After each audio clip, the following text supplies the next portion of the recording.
So మనకి రొటీన్గా మనం రెగ్యులర్గా యూజ్ చేసే కీమోథెరపీ అంటే మన ప్యాంక్రియాటిక్ క్యాన్సర్, బ్రెస్ట్ క్యాన్సర్కి, స్టమక్ క్యాన్సర్కి, గర్భసంచి క్యాన్సర్కి యూజ్ చేసే కీమోథెరపీ లివర్ క్యాన్సర్కి అసలు పనిచేయదు.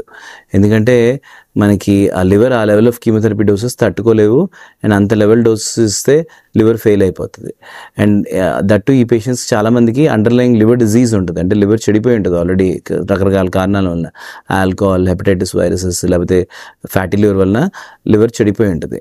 సో మనము ట్రెడిషనల్గా ఇచ్చే కీమోథెరపీలు లివర్ క్యాన్సర్కి అసలు పనిచేయవు, తీసుకోకూడదు కూడా.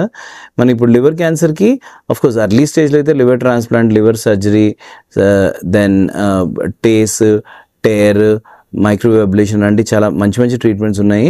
బట్ అడ్వాన్స్ స్టేజ్ పేషెంట్కి మనం ఏం చేయలేము. అలాంటి పేషెంట్స్కి targeted therapy, immunotherapy, targeted therapy. అంటే ఇమ్యూనోథెరపీ, టార్గెటెడ్ థెరపీ అడ్వాంటేజ్ ఏంటంటే ఇవి బేసిక్లీ ఓన్లీ లివర్లో ఉండే సెల్స్నే టార్గెట్ చేస్తాయి, ఆ క్యాన్సర్ సెల్స్నే. ఇది కాకుండా బాడీ మీద పెద్ద సైడ్ ఎఫెక్ట్స్ ఉండవు. సో ఇలాంటివి ఏంటంటే మనకి సొరఫినిబ్, లెన్వాటినిబ్ ఇలాంటి డ్రగ్స్, బెవజుకిమాబ్, ఎటలిజుమాబ్ ఇలాంటి డ్రగ్స్ ఉన్నాయన్నమాట.